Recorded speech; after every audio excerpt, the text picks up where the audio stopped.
Hello guys, अस्सलाम वालेकुम। तो इस वीडियो में हम डिस्कस करेंगे कि लोम्बोक क्या है और हम लोम्बोक स्प्रिंग बूट में क्यों यूज़ करते हैं। मैं आपको बताता चलूं कि लोम्बोक जावा की एक पॉपुलर लाइब्रेरी है जो कि बॉयलर प्लेट कोड को रिड्यूस करने में हेल्प करती है। बॉयलर प्लेट कोड हम उस कोड को कहते हैं जो कि हमें अपने प्रोजेक्ट में फ्रीक्वेंटली बार बार लिखना पड़े। जैसे कि हम गेटर सेटर्स बनाते हैं अपने बीन के अंदर, उसके अलावा हमें फ्रीक्वेंटली कंस्ट्रक्टर्स क्रिएट करने पड़ते हैं, उस कंस्ट्रक्टर में हमें वेरिएबल इनिशियलाइज करने पड़ते हैं। तो इस टाइप के कोड को रिड्यूस करने के लिए हमारे पास लोम्बोक इंट्रोड्यूस हुआ है। तो एग्जाम्पल से अंडरस्टैंड करते हैं, चलते हैं अपने इंटेलिजे की तरफ। यहाँ पे मैं न्यू प्रोजेक्ट सेलेक्ट करूँगा।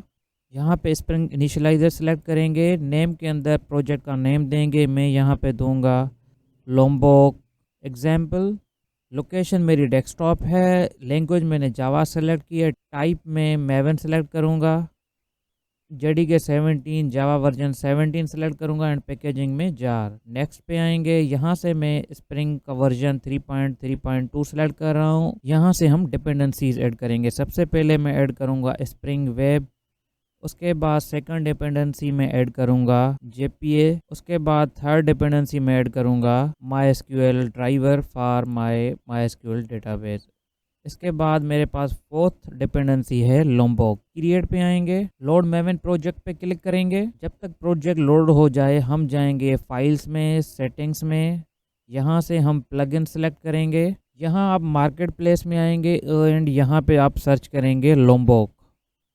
तो मेरे पास ये इंस्टॉल्ड में अवेलेबल है लोम्बोक, ये मैंने यहाँ से ऑलरेडी इंस्टॉल कर रखी है। तो मेक श्योर कि आपके आईडी में लोम्बोक का प्लगइन ऑलरेडी इंस्टॉल्ड है। सोर्स में आएंगे, मेन में आएंगे, जावा पे आएंगे। यहाँ पे हम कुछ क्लासेस बनाएंगे, लेकिन उससे पहले हम रिसोर्सेज में जाएंगे एंड यहाँ पे अपने डेटाबेस की कॉन्फ़िगरेशंस प्रोवाइड करेंगे। तो कॉन्फ़िगरेशंस मैंने प्रोवाइड किए हैं। यहाँ पे मैं अपने डेटाबेस का नेम चेंज करूँगा एंड मेरे डेटाबेस का नेम है स्प्रिंग ऐप। तो मैं यहाँ पे MyDB को रिप्लेस करूँगा विथ स्प्रिंग ऐप। मेरे डेटाबेस का यूज़र नेम रूट है एंड पासवर्ड कोई भी नहीं है। अब मैं आऊँगा com.example.lombok एग्जाम्पल पैकेज के ऊपर राइट क्लिक करूँगा। यहाँ से मैं कुछ क्लासेस क्रिएट करूँगा। सबसे पहले मैं क्लास क्रिएट करूँगा यूज़र कंट्रोलर। उसके बाद मैं एक रिपोजिटरी क्रिएट करूँगा। इंटरफेस चूज़ करेंगे, यूज़र रिपो इसका नेम रखेंगे। उसके बाद मैं एक एंटिटी क्रिएट करूँगा जिसका नाम होगा यूज़र। उसके बाद एक DTO क्रिएट करेंगे जिसका नाम होगा यूज़र DTO। इस पैकेज के अंदर एक सब पैकेज क्रिएट करेंगे जिसका हम नाम रखेंगे यूज़र। अभी जो हमने क्लासेस क्रिएट किए इन सब क्लासेस को, इन सारे क्लासेस को मूव करेंगे अपने इस यूज़र के पैकेज के अंदर। सबसे पहले यूज़र एंटिटी पे आएंगे। यहाँ पे हम एनोटेशन प्रोवाइड करेंगे एंटिटी। कुछ फील्ड्स क्रिएट करेंगे जिसमें सबसे पहले मेरे पास होगी ID, private, long ID. Annotation provide करेंगे @ID। सेकंड एनोटेशन प्रोवाइड करेंगे to generate primary key automatically. तो उसके लिए मेरे पास है generated value, strategy, generation, type, identity. Second property create करेंगे private string email, private string password. अब हम इनके गेटर्स एंड सेटर्स बनाएंगे। तो उसके लिए मैं क्या करूँगा, मैं गेटर सेटर्स एक्सप्लिसिटली कोड में से यूं नहीं बनाऊंगा। उसके लिए मैं क्या करूँगा, लोम्बोक की एनोटेशन यूज़ करूँगा। तो यहाँ से ये गेटर सेटर सारे मैं रिमूव कर देता हूँ एंड यहाँ एंटिटी के ऊपर या नीचे आकर यहाँ पे एनोटेशन प्रोवाइड करता हूँ डेटा, जो कि मेरे पास इंपोर्ट होकर आएगी लोम्बोक से। इसके अलावा अगर मैं चाहूँ कि मैं डेटा एनोटेशन यूज़ ना करूँ, क्योंकि डेटा एनोटेशन हमारे क्लास के अंदर हैश कोड एंड इक्वल्स के मेथड भी क्रिएट कर देता है। अगर आप डेटा यूज़ नहीं करना चाहते हैं तो आप डायरेक्टली @getter एंड सेटर्स भी क्रिएट कर सकते हैं। तो मैं यहाँ पे डेटा की एनोटेशन ही यूज़ करूँगा। जब मैंने यहाँ पे डेटा की एनोटेशन प्रोवाइड की विच इज़ फ्रॉम लोम्बोक, तो मेरे इस क्लास में गेटर्स एंड सेटर्स के मेथड्स ऑटोमेटिकली क्रिएट हो जाते हैं, जो कि मुझे यहाँ पे विजिबल तो नहीं है but behind the scene they exist in this class. इसी तरह से मैं आऊँगा अपने DTO के क्लास में, ये सेम प्रॉपर्टीज़ मैं यहाँ से कॉपी करके अपने DTO में प्लेस करूँगा। तो उसके लिए Ctrl+C Ctrl+V एंड यहाँ पे मैं कुछ एनोटेशंस प्रोवाइड करूँगा @data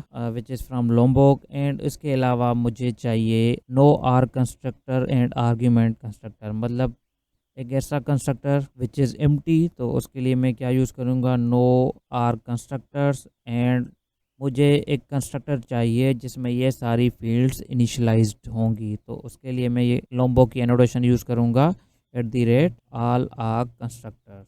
तो यहाँ पे मेरे पास गेटर सेटर्स भी बन गए एंड आर्ग्यूमेंटेड कंस्ट्रक्टर भी बन गया एंड एम्प्टी कंस्ट्रक्टर भी बन गया है। आएंगे अपने रिपोजिटरी की तरफ। यहाँ पे सबसे पहले हम रिपोजिटरी की एनोटेशन यूज़ करेंगे। उसके बाद हम इस रिपोजिटरी को एक्सटेंड करेंगे JPA रिपोजिटरी से एंड यहाँ पे हम अपनी एंटिटी का नाम प्रोवाइड करेंगे which is user and type of ID which is long. जाएंगे अपने कंट्रोलर के तरफ। यहाँ पे हम एनोटेशन प्रोवाइड करेंगे रेस्ट कंट्रोलर एंड उसके बाद हम यहाँ पे अपनी रिपोजिटरी का ऑब्जेक्ट बनाएंगे which is private user repository end user repository. इस रिपोजिटरी को मैं फाइनल मार्क करूँगा। अब मैं चाह रहा हूँ कि इस यूज़र रिपोजिटरी के ऑब्जेक्ट को मैं अपने कंस्ट्रक्टर में इनिशियलाइज़ करके ऑटो वायर करूँ। तो उसके लिए मेरे पास एक एनोटेशन है, या तो मैं यहाँ पे यूज़ कर सकता हूँ ऑल आर कंस्ट्रक्टर, तो मेरे पास यूज़र रिपोजिटरी का ऑब्जेक्ट बन जाएगा और ये ऑटो वायर हो जाएगा। क्योंकि बहुत से सिनेरियो में हम कंट्रोलर या सर्विस के अंदर काफ़ी सारी प्रॉपर्टीज़ डिफाइन करते हैं एंड हम चाहते हैं कि सारी प्रॉपर्टीज़ हमारे कंस्ट्रक्टर में इनिशियलाइज ना हो, जस्ट वो प्रॉपर्टीज़ या ऑब्जेक्ट्स कंस्ट्रक्टर के थ्रू ऑटो वायर हो या इंजेक्ट हो जिनकी हमें ज़रूरत हो। तो उसके लिए हम एक एनोटेशन यूज़ करते हैं लोम्बो की @required आर्क्स कंस्ट्रक्टर। तो ये एनोटेशन क्या करती है, ये एनोटेशन जिन ऑब्जेक्ट्स की हमें ज़रूरत होती है कंस्ट्रक्टर के थ्रू उनको इंजेक्ट कर देती है। उसके बाद हम फाइंड ऑल यूज़र का एक मेथड बनाएंगे। तो पब्लिक लिस्ट यूज़र DTO, ये मेथड में रिटर्न करेगा list of user DTO and इस मेथड का नाम होगा फाइंड ऑल यूज़र्स। ये method list of user entities हमें रिटर्न करेगा फ्रॉम यूज़र रिपोजिटरी। तो उसके लिए user repository dot find all users. तो आप देख सकते हैं कि ये लिस्ट ऑफ यूज़र एंटिटीज़ हमें रिटर्न कर रहा है। तो हम इस लिस्ट ऑफ एंटिटीज़ को कन्वर्ट करेंगे into the list of user DTO। तो उसके लिए सबसे पहले यहाँ पे नीचे आऊँगा, मैं एक मेथड बनाऊँगा प्राइवेट, जो कि मुझे रिटर्न करेगा यूज़र DTO और इस मेथड का नाम होगा टू यूज़र DTO और इस मेथड को मैं पास करूँगा यूज़र एंटिटी।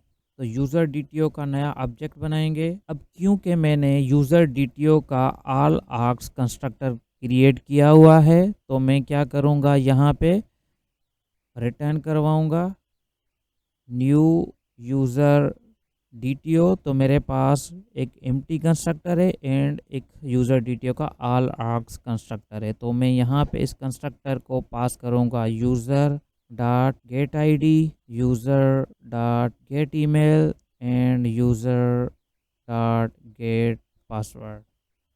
जाएंगे अपने फाइंड ऑल मेथड के ऊपर। यहाँ पे हम स्ट्रीम चलाएंगे, स्ट्रीम डॉट मैप। यहाँ से हम यूज़र एंटिटी गेट करेंगे एंड इस यूज़र एंटिटी को पास करेंगे अपने फंक्शन में which is to user DTO। List of user DTO return करवाएंगे, तो उसके लिए टू लिस्ट यहाँ से रिटर्न प्रोवाइड करेंगे। इस मेथड का HTTP टाइप होगा गेट मैपिंग एंड इस मेथड का एंड पॉइंट नेम होगा ऑल। एप्लीकेशन को रन करते हैं तो आप देखेंगे यहाँ पे मुझे मेरी ID कह रही है कि इनेबल एनोटेशन प्रोसेसिंग, तो इसको इनेबल कर देंगे।